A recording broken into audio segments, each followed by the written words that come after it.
इस तरीके से पकोड़े वाले मिर्च को फ्राई करें, बहुत ही ज़बरदस्त टेस्ट आता है। दाल के साथ, सब्ज़ी के साथ, गर्मा गर्म रोटी के साथ खाएं, बहुत मज़ा आता है। तो फिर रेसिपी को शुरू से लास्ट तक लाज़मी देखिएगा, बहुत ज़बरदस्त आप लोगों को जो है वो हरी मिर्च फ्राई की पकोड़े वाली की रेसिपी बताने जा रही हूँ। तो चलिए फिर वीडियो को स्टार्ट करते हैं। मैं हूँ आपकी शेफ़ सदफ़ खादिम, आप देख रहे हैं my YouTube channel Sadaf cooking. यहाँ मैंने एक प्याली छना हुआ बेसन ले लिया है, अच्छी तरीके से छान लिया है। और यहाँ मैंने हाफ़ टी स्पून इसमें लाल मिर्च और हाफ़ टी स्पून ही नमक मैंने इसमें ऐड किया है। तबीयत काफ़ी दिनों से ख़राब थी, इस वजह से वीडियोस अपलोड नहीं कर पा रही थी। इंशाल्लाह कंटिन्यू अब आपको वीडियो मिल जाएगी मेरी। यहाँ मैंने हाफ़ टी स्पून इसमें हल्दी भी ऐड की है, ये लाजमी ऐड कीजिएगा। बेसन अच्छी क्वालिटी का लेंगे ना तो आपकी मिर्चें बहुत अच्छी बनेंगी इंशाल्लाह, और उसका टेस्ट भी बहुत अच्छा आएगा।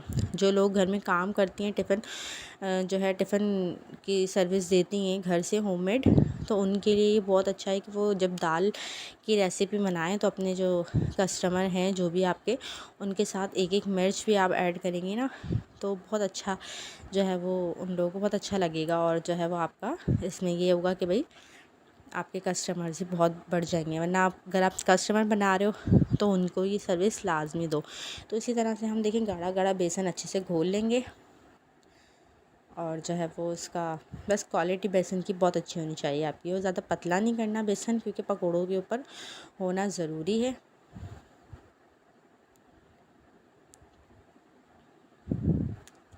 काफ़ी रिक्वेस्टेड वीडियो थी तो मैंने सोचा चलें आप लोगों के साथ शेयर करूँ मैं ये भी।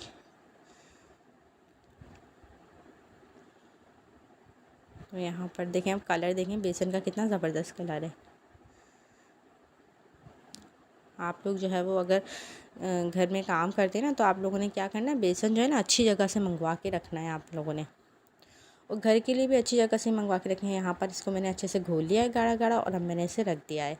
तो यहाँ मैंने जो है वो मिर्चों का मसाला मैं बता रही हूँ आपको। यहाँ मैंने जो है वो मिर्च का मसाला लिया हुआ है, ठीक है, 2 टेबल स्पून। यहाँ मैंने जो है वो थोड़ा सा जो है चाट मसाला लिया है, थोड़ा सा मैंने यहाँ पर 1 टीस्पून जो है वो साबुत धनिया लिया है मैंने, और थोड़ा सा बिल्कुल 1 चुटकी नमक लिया है मैंने, और मैंने 1 टीस्पून ही ज़ीरा पाउडर लिया। इनको अच्छे तरीके से मिक्स कर लिया है, मिक्स कर लेंगे हम।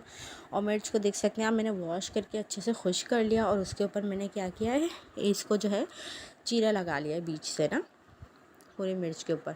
अब यहाँ मैं 1 लीमू का रस जो है वो इस मसाले में निचोड़ रही हूँ। गीला जो मैं करूँगी ना मसाले को, वो करना बहुत ज़रूरी है। उससे क्या होगा कि आपका मसाला जो है ना वो बाहर नहीं निकलेगा, बेसन के अंदर नहीं लगेगा, या मिर्च के अंदर से बाहर नहीं निकलेगा।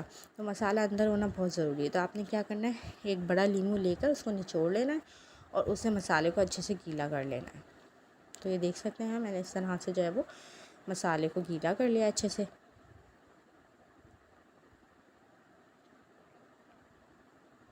मिर्चों का मसाला खुला मार्केट में आराम से मिल जाता है। अगर आपके पास नहीं है तो आपने क्या करना है, 1 टीस्पून ज़ीरा पाउडर लेना है, 1 टीस्पून सूखा हुआ धनिया को कूट के अच्छे से पीस के वो लेना है, 1 टीस्पून जो है वो आपने चाट मसाला लेना है, नमक लेना है 1 टीस्पून, और उसके साथ आपने जो है वो इसके अंदर इमली, जो सूखी खटाई होती है ना आम की खटाई, उसको पीसी हुई वो ले लेना है, या फिर अमचूर ले लेना है, ठीक है। उसको मिक्स करके अच्छे तरीके से आप वो भी भर सकते हो।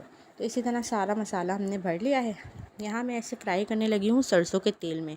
सरसों के तेल में सब्जियाँ बनाएं, पकोड़े बनाएं, बहुत अच्छा टेस्ट आता है। अगर आपके पास ओरिजिनल सरसों का तेल है तो ये बहुत अच्छी बात है, इसमें आपकी खाने बहुत अच्छे बनेंगे।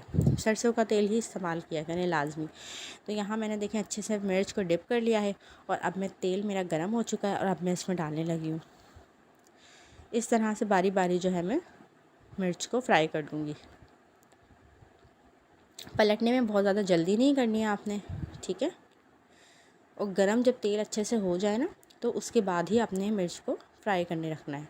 और तेल थोड़ा सा ज़्यादा लगेगा। ये देख सकते हैं आप कितना ज़बरदस्त है हमारा नीचे से जो है वो फ्राई हो चुका है, और चिपकी भी नहीं है बिल्कुल भी ना। जबकि आप देख सकते हैं मैंने नॉन स्टिक यूज़ नहीं किया है, ये सिंपल वाला जो होता है वो मैंने यूज़ किया है। वरना आपने देखा होगा कि इसमें कितना चिपक जाते हैं पकोड़े, या आप फ्राई करो, कबाब फ्राई करो, ये सब चीज़ें। तो अगर आपका तेल अच्छे से लेट होंगी तो आपने इस चीज़ का ख्याल करना है।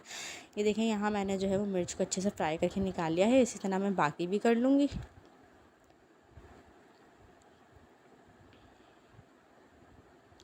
असल में काम चल रहा था, इस वजह से किचन बहुत ज़्यादा फैला हुआ है और मैंने आप लोगों के लिए वीडियो बनानी थी, तो बड़ी मुश्किल से जो है ये मैं वीडियो आप लोगों के लिए बना रही हूँ। मैंने सोचा कि मैं आप लोगों के साथ जो है वो ये लाजमी वीडियो शेयर करूँ।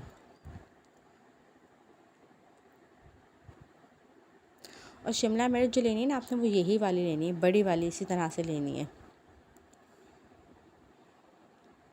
पहले तो ये आराम से मार्केट में 10 रुपये की एक सेल हो जाती है, अब तो 20 रुपये की सेल होती है, 20 से 15 रुपये की सेल होती है।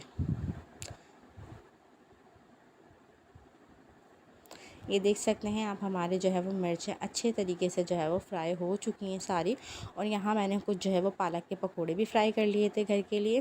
तो रेसिपी अच्छी लगा करें तो प्लीज़ लाइक कर दिया करें, और वीडियो को, नए हैं चैनल पे तो सब्सक्राइब कीजिएगा। इंशाल्लाह फिर मिलेंगे, तब तक के लिए इजाज़त चाहती हूँ। अल्लाह हाफ़िज़।